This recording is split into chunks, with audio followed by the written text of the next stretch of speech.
Everyone, welcome back on Chem Seekers. So पिछली video में हमने डिस्कस की थी कुछ numeric problems. Our today's topic is solubility. In this topic we are going to discuss about what is solubility, what are the various factors affecting solubility.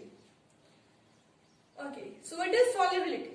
Solubility of a substance is its maximum amount that can be dissolved in specific amount of solvent at a specific temperature. किसी भी substance की max to max amount, कितना वो substance उस given solvent में dissolve कर सकता है। सॉल्वेंट की भी एक स्पेसिफिक अमाउंट होगी और एक स्पेसिफिक टेम्परेचर होगा कि स्पेसिफिक अमाउंट ऑफ सॉल्वेंट में एट ए स्पेसिफिक टेम्परेचर कितने अमाउंट किसी सब्सटेंस की डिसॉल्व कर सकती है maximum, that is its solubility. Now solubility can be affected by various factors. What are the various factors that affect solubility? One is nature of solute, कि जो solute हम dissolve कर रहे हैं उसका नेचर कैसा है। सेकेंड, नेचर ऑफ सॉल्वेंट, कि जो सॉल्वेंट लिया है हमने सोल्यूट को डिसॉल्व करने के लिए उसका नेचर कैसा है। Third, temperature, and fourth one is pressure. Temperature and pressure also affect solubility. So in this topic we are going to discuss about two types of solubility. One is solubility of a solids and liquid, and second is solubility of a gas and liquid. One by one हम discuss करते हैं कि इनको कौन कौन से factors affect करते हैं और क्या क्या इनके ऊपर effect होता है। Solubility of a solid in a liquid means किसी सॉलिड की सॉल्युबिलिटी, किसी सॉलिड को अगर हम लिक्विड में डिसॉल्व करते हैं तो उसकी solubility. So some substances are readily dissolve while other not. Means every solid doesn't dissolve in a given liquid. मतलब हमारे पास हर एक लिक्विड में या किसी गिवन लिक्विड में हर एक सॉलिड तो डिसॉल्व नहीं हो सकता। कुछ सॉलिड्स रेडिली डिसॉल्व हो जाते हैं व्हाइल कुछ नहीं होते। Like we have sodium chloride, a sugar that are readily dissolved in water, while anthracene and naphthalene that do not readily dissolve in water. So in dissolving a solid, we have a principle of like dissolve like. It means intermolecular interaction of both the solid and means both the solute and solvent should be similar.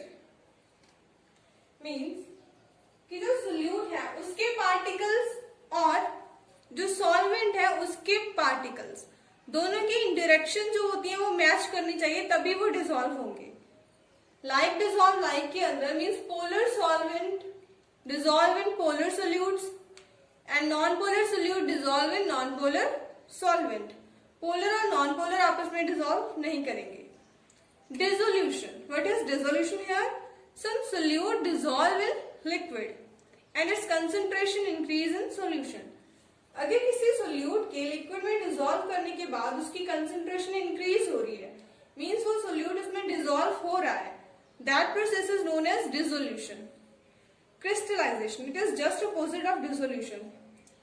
Some solute particles, अब एक बार dissolve हो गया solute, उसके बाद क्या होता है, कुछ सोल्यूट पार्टिकल्स ना अदर सोल्यूट पार्टिकल्स के साथ कोलाइड करके get separated out of solution, वो सोल्यूशन में से सेपरेट आउट हो जाते हैं।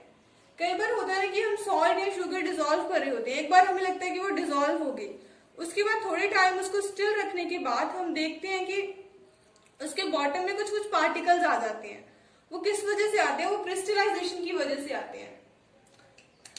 So, in dissolving a solid in a liquid, we observe these two processes, dissolution and crystallization.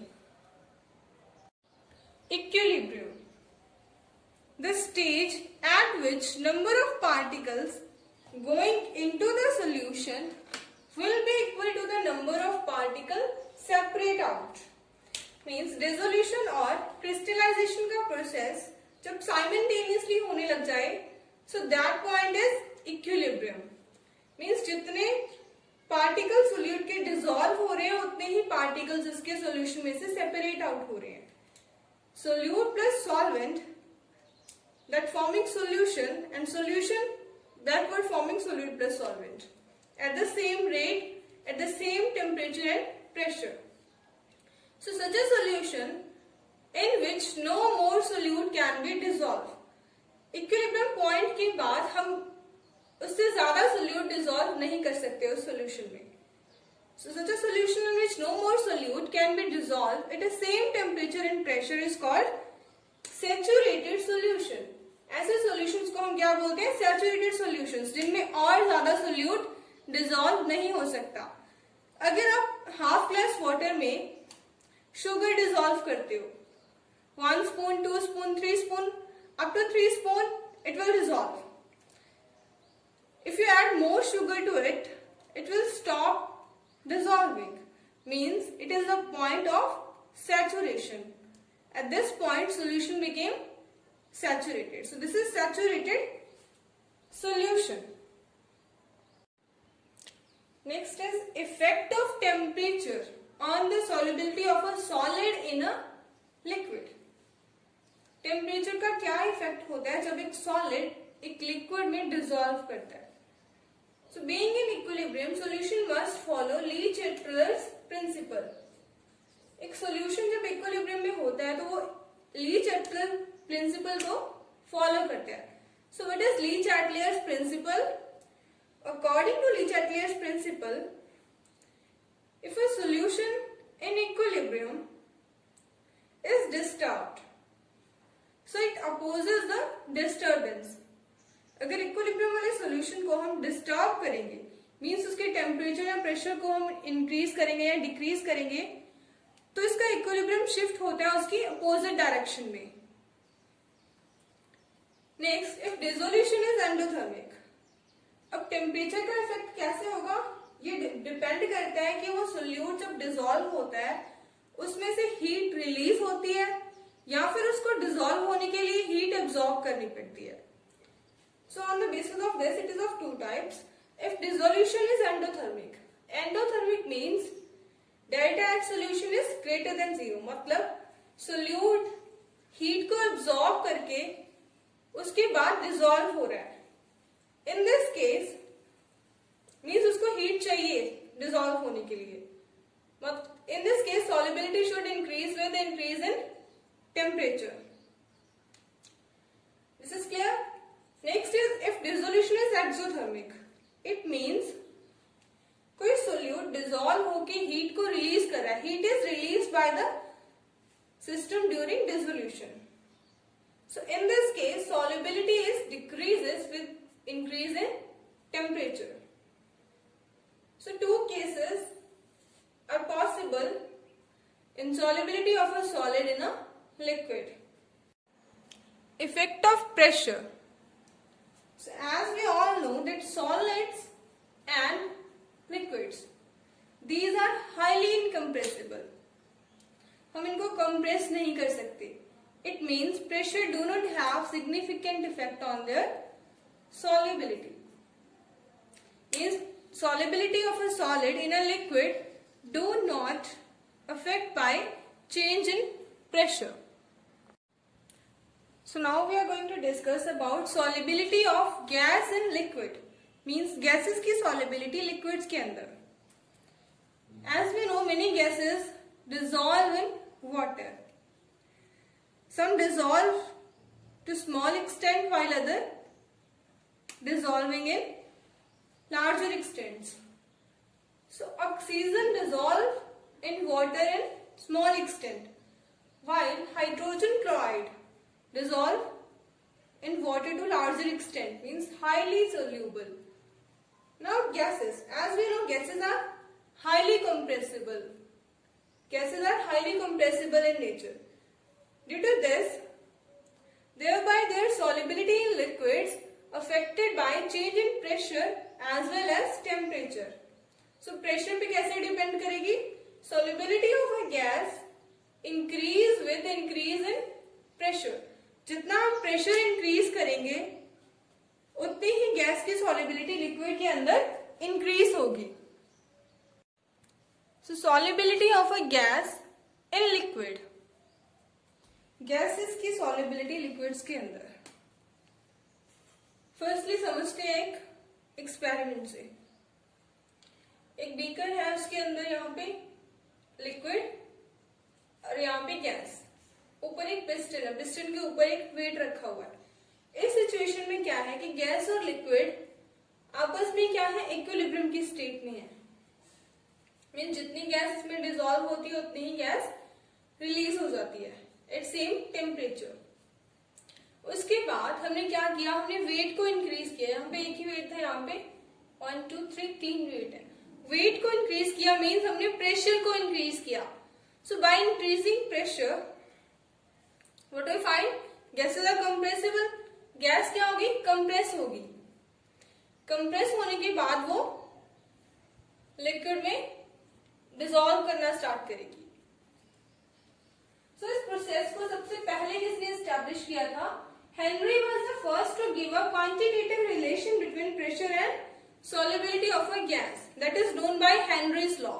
So what is Henry's law? It states that at constant temperature, solubility of a gas in a liquid is directly proportional to its pressure of a gas.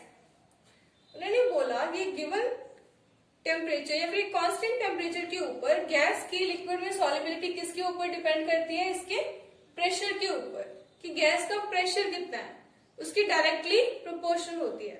जितना ज्यादा pressure gas exert करेगी उतनी उसकी solubility liquid के अंदर increase होती है। उस टाइम क्या था, एक डाल्टन नाम का साइंटिस्ट था जो कि इसका कंटेम्पररी था, मीन्स इसी के साथ उसी टाइम पे काम कर रहा था। उन्होंने अपनी एक अलग डेफिनेशन दी। उन्होंने क्या बोला, that solubility of a gas is a function of partial pressure of gas, कि जो गैस की सॉल्युबिलिटी है वो उसके पार्शियल प्रेशर का फंक्शन है। What is partial pressure here, partial pressure is pressure exerted by the gas itself in solution. जो pressure gas खुद एक्सर्ट करती है उस प्रेशर के डायरेक्टली प्रोपोर्शनल होती है। So mole fraction of a gas in a solution is directly proportional to the partial pressure of gas over the solution. So here this graph shows the experimental result for HCl gas in cyclohexane. This shows that with increase in partial pressure, mole fraction of gas increases. Hence commonly used form of Henry's law, that partial pressure P of a gas in vapor phase is proportional to the mole fraction of that gas. P is equals to Kh into mole fraction. Here Kh is Henry's law constant that depends upon the nature of gas. So from this, higher the Kh, lower will be the solubility of a gas. जितना KH ज्यादा होगा उतनी ही उस gas की solubility क्या होगी, less होगी। सो कुछ गैसेस के लिए देखा गया, जैसे कि नाइट्रोजन और ऑक्सीजन की अगर हम बात करते हैं, नाइट्रोजन और ऑक्सीजन की, इन दोनों की गैसेस के लिए value of KH is increases with increases in temperature. It means अगर टेम्परेचर के साथ KH की वैल्यू इंक्रीज कर रही है तो टेम्परेचर के साथ सॉल्युबिलिटी गैस की लिक्विड में क्या करेगी, डिक्रीज करेगी। इट मींस KH की वैल्यू जितनी ज्यादा होगी उतनी ही कम होगी solubility of a gas in liquid. So Henry's law have several applications in real life. First one is in industries to increase the solubility of CO2 in soft drinks. Bottle is sealed under high pressure. जो soft drinks होती है, soda होता है, उनमें हमें पता है कि कार्बन डाइऑक्साइड गैस फिल्ड होती है। सो इस कार्बन डाइऑक्साइड गैस की उस सॉफ्ट ड्रिंक्स में सॉलिबिलिटी को इंक्रीज करने के लिए क्या किया जाता है, उनको हाई प्रेशर में सील किया जाता है, क्योंकि हेनरीज लॉ के according solubility is increased by high pressure. Second application in oceans. So underwater there is a high pressure, as we all know. So this increase of pressure, इस increased pressure की वजह से क्या होती है, solubility of different gases in blood of scuba divers increase. Scuba divers के blood में different gases की solubility increase हो जाती है underwater. When they came towards the surface, so जब वो अंडर अंडर वाटर होते हैं तो उनकी बॉडी में काफी सारी गैसेस डिजोल्व हो जाती हैं, और जब when they come towards surface, अगर वो सरफेस पे आते हैं सो तब क्या होता है, pressure gradually decrease, pressure decrease करता है when they are coming towards surface. So this release dissolve gases, इससे क्या होती है कि जो उनके ब्लड में गैसेस डिजोल्व होती है वो रिलीज होनी स्टार्ट हो जाती है। और हमें ये भी पता है कि जब गैसेस रिलीज होती है तो there is a formation of bubbles, bubbles की फॉर्मेशन होती है। सिमिलरली हमारे ब्लड में होता है, स्कूबा डाइवर्स के ब्लड में होता है। जब वो गैसेस रिलीज होती है तो ब्लड में क्या फॉर्म होते हैं, नाइट्रोजन के बबल्स बनते हैं। उन नाइट्रोजन के बबल्स बनने से वो नाइट्रोजन के बबल्स क्या कर सकते हैं, कैपिलरीज को ब्लॉक कर सकते हैं। ब्लड वेसल्स, छोटी छोटी कैपिलरीज होती हैं बॉडी में, अगर एक भी एयर बबल या गैस बबल आया तो वो ब्लॉक हो जाती है, and this creates a medical condition known as bends. और इससे हमारी बॉडी में एक मेडिकल कंडीशन जनरेट हो जाती है जिसे हम बेंड्स बोलते हैं, which is very painful and dangerous to life, जो बहुत पेनफुल होती है और डेंजरस हो सकती है हमारी लाइफ के लिए। So to avoid this bends, scuba divers अपने टैंक्स में क्या यूज करते हैं, air diluted helium. So to prevent this they use air diluted helium in their tanks. Next is at high altitude, partial pressure of oxygen is less than that of ground level. As we all know, altitudes पे क्या होता है, gases का pressure कम हो जाता है, air का pressure भी कम हो जाता है। सो उसकी वजह से क्या है कि this led to the low concentration of oxygen in blood and tissues of the people living there. So जो लोग वहां पे हाई एल्टीट्यूड्स पे रहते हैं, so इस लो पार्शियल प्रेशर की वजह से उनके ब्लड में और उनके टिश्यूज में ऑक्सीजन की जो कंसेंट्रेशन है वो लो हो जाती है।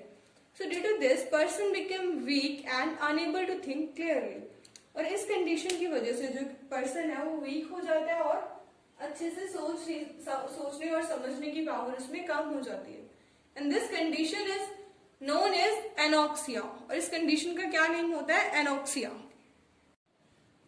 Next is effect of temperature on the solubility of gases in liquid. So solubility of gases in liquid decrease with rise in temperature. क्यों? क्योंकि as we know dissolution is an exothermic process. हमें पता है कि dissolution क्या है, कि exothermic process है. It means during dissolution heat is released. Means जब गैस वाटर में dissolve होती है तो heat release करती है. So due to this solubility of gases in liquid should decrease with increase in temperature. So here this topic named solubility is completed. So हमने क्या क्या पढ़ा इस लेक्चर में? Firstly we have discussed about what is solubility. Solubility क्या होती है? Next solubility of solid in a liquid. कि liquids में solid की solubility. Then उसके effects पढ़े, temperature पे, pressure पे क्या effect होता है. उसके बाद हमने पढ़ा solubility of gases in liquid. Solubility of gases in liquid में हमने पढ़ा Henry's law के बारे में. हेनरीज लॉ के बाद हमने पढ़ा हेनरीज लॉ क्या एक्सप्लेन करता है, इफेक्ट ऑफ प्रेशर, प्रेशर का क्या इफेक्ट होता है सॉलिबिलिटी ऑफ गैसेस पे। उसके बाद हमने पढ़ी हेनरीज लॉ के कुछ applications and then last effect of temperature on the solubility of gases in liquid. So this is for now students, thank you so much for watching.